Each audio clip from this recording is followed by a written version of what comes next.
ऐसी तीन आवाजें जो भगा देंगी हर भूत को। जी हाँ, नमस्कार दोस्तों। मैं हूं आपका होस्ट और आपका दोस्त पंकज कुमार और स्वागत करता हूं आप सबका एक बार फिर से आपके अपने हिंदी यूट्यूब चैनल अमर क्रांति में। दोस्तों, आज की इस वीडियो में हम बात करेंगे कि आखिरकार वो कौन सी ऐसी तीन आवाजें हैं जो हर भूत को दूर भगा देंगी। लेकिन दोस्तों, उससे पहले आज मैं एक अलग बात आपसे कहना चाहूंगा कि यह वीडियो बनाने का मकसद कुछ और है। इस वीडियो बनाने के पीछे हमारा मकसद हिंदू धर्म से जुड़ी चीजों को बढ़ावा देना या हिंदू धर्म की जो संस्कृति है उसको बढ़ावा देना है, न कि अंधविश्वासों को। दोस्तों, इसके साथ कहना चाहूंगा, अगर आपको वीडियो में दी गई जानकारी अच्छी लगती है तो जो सुझाव इसमें आपको सुझाए गए हैं, जो भी चीजें इसमें बताई गई हैं, आप उन पर जरूर अमल करें ताकि आपके जीवन में हमेशा सुख समृद्धि बनी रहे। इसके साथ ही दोस्तों, हमारे चैनल को सब्सक्राइब करके वीडियो को लाइक और शेयर करना बिल्कुल भी न भूलें। तो दोस्तों, आइए जानते हैं कौन सी है वो तीन आवाजें जो हर भूत को दूर भगा देती है। दोस्तों, अक्सर हमने देखा है कि जिन घरों में किसी भी तरीके की नकारात्मकता होती है या किसी भी तरीके की बुरी आत्मा होती है या बुरी ऊर्जा होती है, उन घरों में एक अजीब ही सन्नाटा होता है, एक अजीब सा ही वीरानापन होता है, एक खामोशी होती है। और अक्सर आपने देखा होगा कि जैसे खंडर होते हैं, ऐसे स्थान होते हैं जहां कोई आता नहीं है, कोई जाता नहीं है, जहां पर किसी भी तरीके की हलचल नहीं है, कोई चहल पहल नहीं है। उन जगहों पर भी इस तरह की नकारात्मक ऊर्जाएं रहती हैं, वास करती हैं और अपना घर बना लेती हैं। हर नकारात्मक ऊर्जा को, या यूं कह लीजिए आत्मा को या बुरी शक्ति को, अंधेरा, वीरानापन, खामोशी और उजाड़ पसंद है, जहां पर किसी भी तरह की कोई एक्टिविटी न हो। दोस्तों, जब यही स्थिति घरों में होने लगती है कि आपके घर में एक अजीब तरीके की शांति है और वो शांति पॉजिटिव वे में नहीं है बल्कि नेगेटिव वे में है, तो दोस्तों, एक तो शांति ऐसी होती है कि घर में आपको उस शांति से अच्छा फील होता है, एक सुकून फील होता है। और एक तरीके की घर में शांति न हो, जो कि चुप्पी हो, उसको कलह कह सकते हैं, एक अजीब सा सन्नाटा होता है जो आपको उस सन्नाटे में भी एक अजीब सी घुमस की महसूस होती है। दोस्तों, आपका दिल घबराता है, आपको लगता है कि आप बहुत अनकंफर्टेबल हो उस जगह पर। यह संकेत सबसे बड़ा संकेत है, ये बताने के लिए कि आपके घर में नेगेटिव ऊर्जा है या कोई ना कोई आत्मा या कोई बुरी शक्ति है जो ऑलरेडी आपके घर में वास कर रही है। और उसी शक्ति ने आपके घर का वातावरण इतना अनकंफर्टेबल कर रखा है कि आपको घर से बाहर रहने में तो अच्छा लगता है, लेकिन घर में आने के बाद आपको घुमस लगती है, अजीब सा लगता है, एक अटपटापन सा लगता है। घर घर नहीं लगता और अपना घर तो बिल्कुल भी नहीं लगता। तो दोस्तों, मैं और इस उत्तर को लंबा न करते हुए जल्दी से अब आपको बता देता हूं कि आखिरकार कौन सी वो तीन प्रकार की साउंड है जिनका अगर आप यूज करें तो आपके घर में, आपके घर के अंदर पॉजिटिविटी आएगी और वातावरण पहले से काफी बेहतर हो जाएगा। दोस्तों, सबसे पहली चीज है घंटी। अक्सर हमने देखा है मंदिरों में घंटियां होती हैं, हम भगवान के आगे घंटी बजाते हैं और उसके बाद अपनी कोई भी पूजा करते हैं। इसके पीछे आध्यात्मिक पहलू भी है और साइंटिफिक पहलू भी है।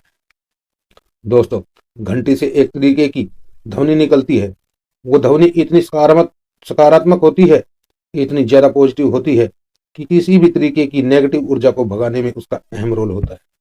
इसलिए मंदिरों में, पूजा के स्थानों में पहले घंटी बजाई जाती है कि कोई भी तरीके की अगर वहां पर नकारात्मकता है, कोई भी दोष है, तो वो दूर हो जाए। दोस्तों, अपने घर में नियम बना ले, चाहे पूजा करे या न करे, अपने घर में सुबह और शाम जब दिन मिल रहे हों तो घंटी जरूर बजाए।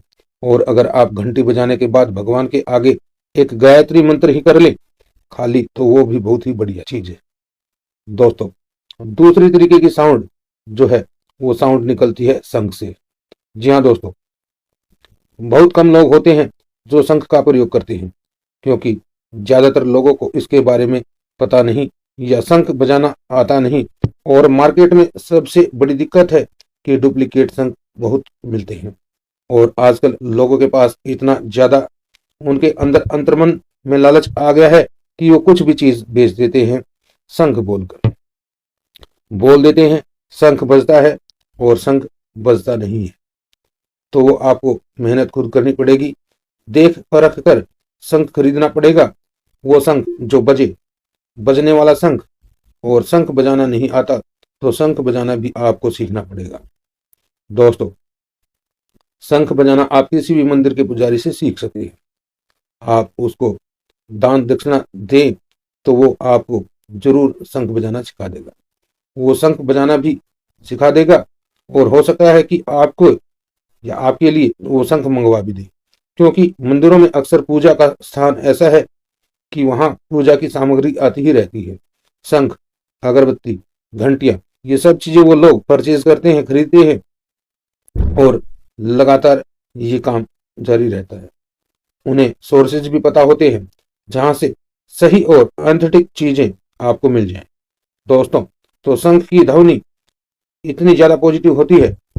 अगर बात करें महाभारत काल में, रामायण काल में और कृष्ण जी के काल में, हर जगह वर्णन है। यहाँ तक कि हमारे पुरानी आध्यात्मिक जितनी भी किताबें हैं, ग्रंथ हैं, उनमें भी शंख खाली बजाया ही नहीं जाता, शंख की आकृति भी बनाई जाती है एक शुभता का प्रतीक दिखाने के लिए। दोस्तों, शंख अक्सर नई शुरुआत की निशानी होती है और उसकी ध्वनि इतनी कमाल की है कि ये केवल नेगेटिव ऊर्जा पर ही अटैक नहीं करती, आपको भी एक पॉजिटिव एनर्जी ये देती है, आपकी बॉडी को, आपके मस्तिष्क को। दोस्तों, जो शंख बजाता है वो दूसरों को तो फायदा देता ही है, उसके खुद के शरीर को भी फायदा मिलता है। हालांकि शंख बजाने में बहुत मेहनत लगती है, आपके मुंह में दर्द भी हो सकता है, लेकिन अगर आप एक बार ही शंख बजा ले तो आप खुद महसूस करेंगे कि एकदम एक अलग ही वातावरण हो गया है, मतलब एक नया ही एटमॉस्फेयर हो गया है। तो दोस्तों, ये दूसरी प्रकार की जो साउंड है शंख की, ये जरूर ट्राई करें। अपने घर में शंख लाएं और उसे जरूर बजाएं। रोज एक बार ही बजा लें, चाहे किसी भी समय। अगर आपको सुबह समय मिलता है तो सुबह बजाएं, शाम को समय मिलता है तो शाम को बजाएं, दोपहर में समय मिलता है तो दोपहर को बजाएं। अर्थात आपको जब भी समय मिले आप कम से कम 24 घंटे में एक बार अपने घर में शंख की ध्वनि जरूर करें। मैं कभी नहीं मानता इन बातों पे कि पूजा का ये टाइम है या वो टाइम है। किसी भी चीज का कोई टाइम आप निर्धारित नहीं कर सके, क्योंकि दोस्तों अगर माना जाए तो हर समय सही है। आप ये जो वीडियो देख रहे हैं, यह समय भी बिल्कुल सही है। आप इस समय भी घंटी बजा सकते हैं, अपने घर में शंख बजा सकते हैं। अगर आप सही काम करने की सोच ली है तो दोस्तों, अगर आपके घर में घंटी या शंख दोनों में से कोई भी चीज उपलब्ध है तो उसे एक बार जरूर बजा कर देखें। दोस्तों, अब बात करते हैं हमारी लास्ट और तीसरी साउंड की। जी हाँ दोस्तों, तीसरी साउंड है मंत्रों की साउंड, यानी कि वोकल साउंड, वो भी हमारे खुद के बोलने द्वारा। अक्सर होता क्या है, जो नेगेटिव ऊर्जाएं होती हैं ये सन्नाटा तो पसंद करती हैं, पर जब ये आपके दिमाग पर हावी होती हैं और आपसे आपस में लोगों में झगड़ा कराती, अपनी फैमिली में झगड़े कराती हैं, तो जो कलह होता है, कलेश होता है, आपस में एक दूसरे को हम गाली गलौज करते हैं, बुरा भला कहते हैं, रोकते हैं, रोते हैं, चीखते हैं, तो ये जो साउंड हमारे घर में होती है या हो रही है, ये साउंड नेगेटिव साउंड है, ये पॉजिटिव साउंड नहीं है। किसी का रोना, किसी का चिल्लाना, किसी का बुरा भला कहना, ये सब नेगेटिव साउंड है और नेगेटिव साउंड से इन बुरी आत्माओं को पावर मिलती है। तो दोस्तों, आपको इसका उल्टा करना है, आपको पॉजिटिव साउंड देनी, पॉजिटिव साउंड अपने वातावरण में फैलानी है। वो कैसे होगा? आपको अपनी आवाज से मंत्र बोलना है। अच्छे अच्छे भगवान के ग्रंथ हैं, उनको पढ़िए और केवल मन में मत पढ़िए, बल्कि तेज तेज आवाज में पढ़िए। गीता पढ़िए, घर में हर रोज गीता पढ़िए। रोज नियम बना लीजिए कि आपको गीता का एक अध्याय शाम को पढ़ना है या सुबह पढ़ना है या किसी भी समय, जब भी आपको समय मिलता है आपको जरूर पढ़ना है। जब आपको समय मिले सुंदरकांड पढ़नी है या हनुमान चालीसा पढ़नी है बोल बोल कर पढ़नी है, जिससे और लोगों को भी सुनाई दे, और आपको तो खैर सुनाई दे ही रहा है। या कोई भी मंत्र, आप किसी भी भगवान का, किसी भी देवता का मंत्र आप जाप कर सकते हैं, उसकी माला भी कर सकते हैं, लेकिन आपको तेज तेज बोलकर यह सब करना है। कोई भी भगवान की आरती कर लीजिए, पॉजिटिव चीजें हैं, ये चीजें आपके घर में सकारात्मकता लाती हैं। वो चीजें हैं जो सुनकर मन प्रसन्न होता है, खुश होता है। आप सुंदर सुंदर गीत अपने भगवान के गा लीजिए, किसी भी तरीके की पूजा आप अपने घर में कर लीजिए। ये कोई स्पेसिफिक नहीं है कि आप कोई एक भगवान चूज करें, या ये भगवान चूज करें, या वो भगवान चूज करें।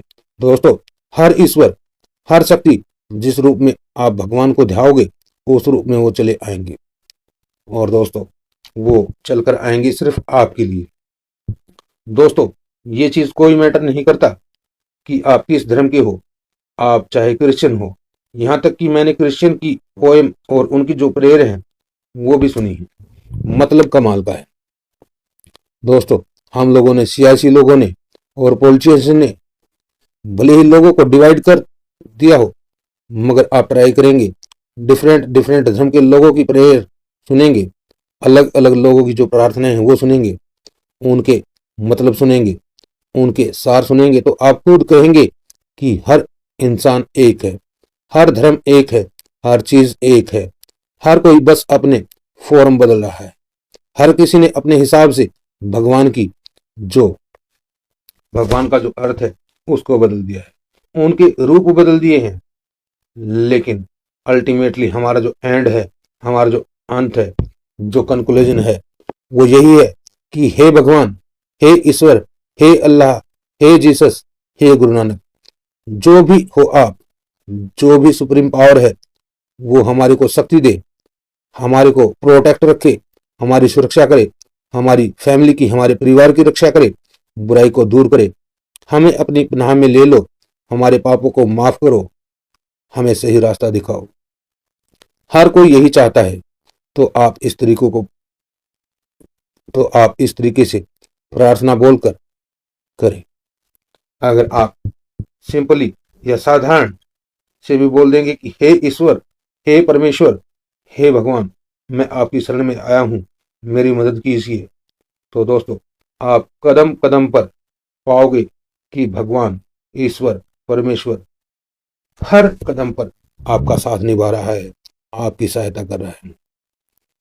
आपने हर वक्त बुराई का नाश किया है, तो आज मैं आपका आह्वान करता हूं, हे परमपिता परमात्मा, हे परमेश्वर, आप इस धरती पर आइए, मेरी और मेरे परिवार की रक्षा कीजिए। अगर आप इस तरह एक सिंपल मन से भी कोई चीज बोल दें, दिल से भी बोल देंगे, तो भी एक पॉजिटिव साउंड जो आपके घर के वातावरण को बदल देगी। क्योंकि अगर आप कोई पूजा भी कर रहे हैं और मंत्र भी कर रहे हैं, और आपका उसमें दिल नहीं है, मन नहीं है, और आप बस एक खाना पूर्ति के लिए कर रहे हैं, दोस्तों, मैंने बहुत से लोगों को देखा है, पूजा पसंद नहीं है, मंत्र गाना पसंद नहीं है, 108 माला करना पसंद नहीं है, किसी भी तरीके की कोई चालीसा करने का मन नहीं है। घर वाले पीछे पड़ जाते हैं, कर ले बहन, कर ले भाई, कर ले बेटा, कर ले बहू। मन नहीं करता है, लेकिन जबरदस्ती बस पढ़ रहे हैं, फटाफट खत्म हो और मैं निकलूं। तो दोस्तों, उस पूजा का कोई फायदा नहीं है, क्योंकि न आपकी आत्मा उस चीज को दिल से कर रही है, न आपका मन कर रहा है। आप तो बस एक खाना पूर्ति कर रहे हो। दोस्तों, जब मन से प्रार्थना निकलती है ना, तो न किसी मंत्र की जरूरत है, न किसी तंत्र की, और न ही किसी यंत्र की। दोस्तों, मन से निकली हुई दुआ, मन से निकली हुई बद्दुआ और मन से निकली हुई प्रार्थना हमेशा लगती है। दोस्तों, ये बात हमेशा याद रखना। तो दोस्तों, आप ये 3 साउंड्स अपने जीवन में ऐड कर लीजिए, अपने घर में ऐड कर लीजिए। आप चाहें तो अपने जहां भी आप काम करते हैं, आपका बिजनेस है, आपका वर्किंग एनवायरनमेंट है, आप वहां भी इसे ऐड कर सकते हैं। अगर आप करना चाहें तो आप पर ये कुछ टाइम के लिए कीजिए, और ये नहीं है कि आपने रोक दिया कि भाई 1 महीना हो गया, 10 दिन हो गए। ये उपाय नहीं है, ये एक लाइफस्टाइल है। और दोस्तों, जैसे हमने बहुत सारी चीजों को अपने जीवन में अपनी लाइफस्टाइल बनाया है, ऐसे ही अगर हम तीनों साउंड को अपने जीवन में लेकर आते हैं, इसे अपना लाइफस्टाइल बनाते हैं, तो आप यकीन मानिए आपकी जो लाइफ है, आपकी जो जिंदगी है, आपका जो जीवन है, आपकी जो लाइफस्टाइल है वो पूरी तरह से बदल जाएगी। दोस्तों, ये तीनों साउंड आपकी जिंदगी में ऐड करने वाली चीजें हैं, ऐड करने वाली साउंड है। अगर आप रोज एक बार ही शंख बजा लेंगे, या एक बार ही घंटी बजा लेंगे, या एक बार ही भगवान का नाम ले लेंगे, या उनसे प्रार्थना कर लेंगे कि हे प्रभु हमारी रक्षा कीजिए, तो इसमें मेरे ख्याल से आपका कुछ नहीं जाएगा और न ही किसी और का जाएगा। बस आपको कुछ मिलेगा ही मिलेगा। इसके बदले में आप संसार में कुछ भी पॉजिटिव दे रहे हैं, न सिर्फ अपने घर में। तो दोस्तों, इसे एक बार ट्राई करके जरूर देखें, आपके जीवन में आपको बदलाव महसूस होगा। हमेशा याद रखिए, चाहे कोई कितना भी बुरा हो, चाहे कोई कितना भी बुरा कर रहा हो, चाहे कोई आत्मा है, चाहे कोई भूत प्रेत है, कोई कितना भी बुरा कर रहा हो, वो उस स्थिति में रहकर भी बुरा कर्म कर रहा है और उसकी सजा उसे मिलेगी, और ऑलरेडी मिल रही है, क्योंकि वो उस योनि में है। हमेशा अपने ईश्वर पर विश्वास रखिए, हमेशा अपने भगवान पर विश्वास रखिए, अपने परम पिता परमेश्वर पर विश्वास रखिए, अपने बड़े बुजुर्गों के आशीर्वाद पर विश्वास रखिए, और सबसे बड़ी बात, अपनी अंतर आत्मा, अपने मन पर विश्वास रखिए। क्योंकि दोस्तों, आप विश्वास रखेंगे तो भगवान आपको ऐसी कमाल की जगह पहुंचाएगा, ऐसे कमाल के आपके मिरेकल्स दिखाएगा कि आप यकीन नहीं कर पाओगे।